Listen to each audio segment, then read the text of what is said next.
Is TikTok getting soft banned in the West? I'm using the term soft banned for reasons I'll get into, but TLDR, the US government are not outright banning TikTok like the mainstream media may make it out to be. It's more of a slow bloodletting of its users, but let's get into it. Everyone's favourite brain rot supplier, TikTok, is facing a so-called ban within Freedom Land on the grounds of national security. Apparently, TikTok is feeding the Chinese government a huge amount of user data from all of its users, but especially its US-based users. Shock horror, who would have thought TikTok would do such a thing? However, if you take the time to actually look into the so-called ban, it turns out it's not really a ban in the traditional sense, more of a soft lock for the majority of users. What is being proposed specifically is the government giving a legal order to platforms that facilitate the download of TikTok, such as the Apple App Store and Google Play Store, to stop providing updates for the app and to remove the ability for users to be able to download the app, even if they have downloaded it before. However, from the majority of reports that I've read at least, there is no mention given to the TikTok website, only the application on mobile devices. This is significant because the TikTok website provides the same functionality, at least when the website functions. It provides the same functions that the app does.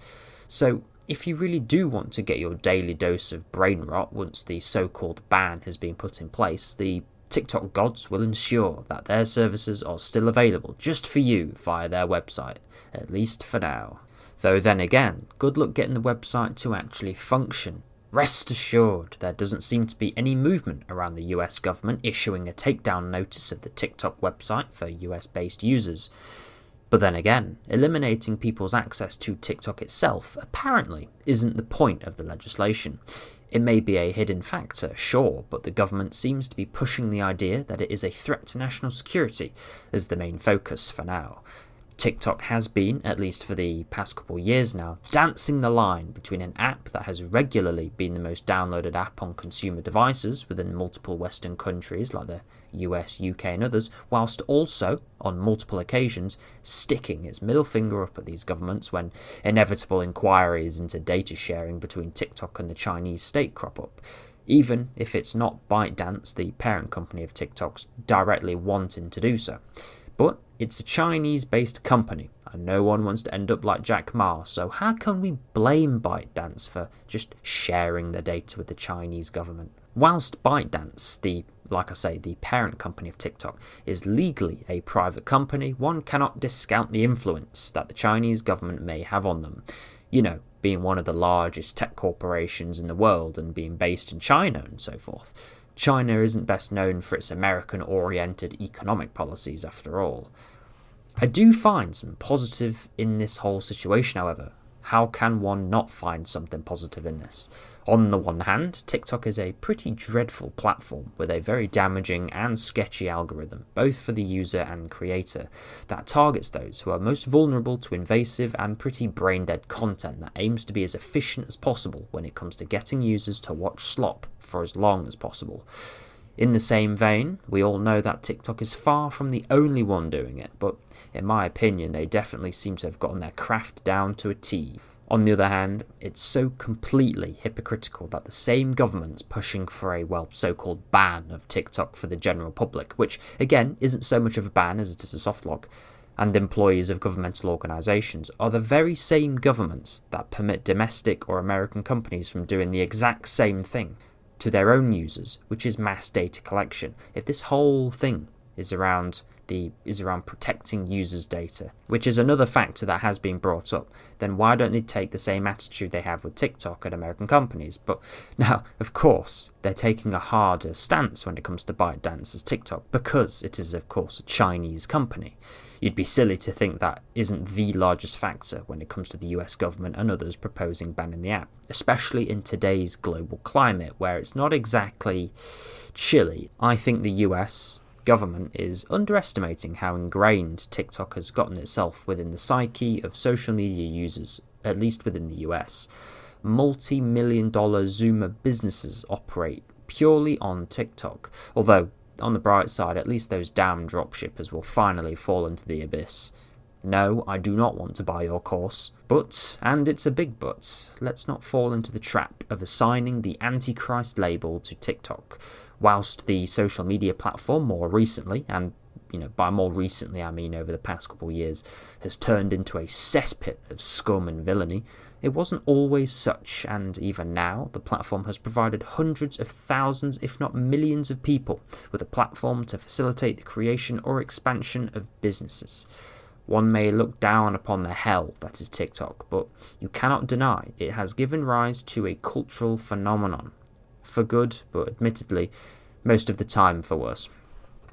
So, getting back on topic just a little bit, even if the soft ban of TikTok does go ahead in the US, which is looking increasingly likely in the days ahead, and consequently has the domino effect in countries within Western Europe, do you really think that a whole market of hundreds of millions of Western users are just going to sit there and take it? Supply and demand, my friend. As I said earlier, the ban proposed stops users from downloading TikTok from the Google Play Store and or Apple Store, and also prohibits these storefronts to provide new updates for installations of the app, which is fair enough. So, it's not death by one blow, rather than death by 1,000 cuts. More to the point, TikTok won't die overnight. Especially for an app of its size, I doubt the ruling will have any significant effects on the app's popularity for at least a couple months, but there are some predictions that one can easily make. A little app has been making the rounds on news reports more recently, a funny little app called RedNote, which does indeed share some similarities to TikTok, making it the obvious Sinotech company to act as the replacement for ByteDance due to the ruling soft banning TikTok only relating to TikTok, not Chinese social media apps in general. RedNote is apparently more readily relatable to Instagram, but come on, let's be serious.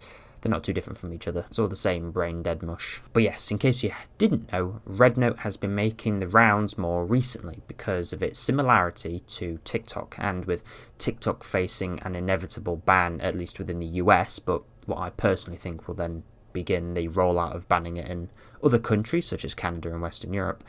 RedNote has been making the rounds on social media and the news, and in the US more recently, he has actually just reached the #1 most downloaded free app within the App Store.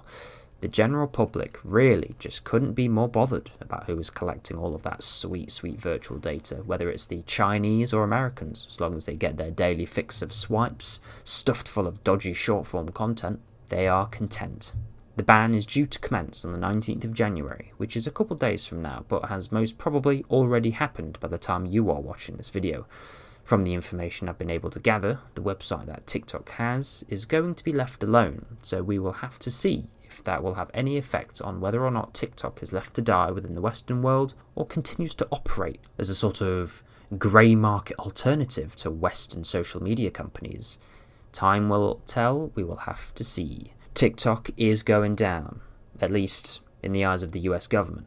Is that a good thing? Or is it the start of something more sinister? TikTok is a pretty grim app overall indeed. I don't think anybody is going to be that upset, at least people who just use it as a consumer. Maybe if you're a business owner you might find it a little bit more jarring, but like I say, as a consumer, it's probably a good thing overall. But what do you think? Make sure to comment. Thank you for watching. Subscribe to the channel and like the video if you indeed enjoyed it.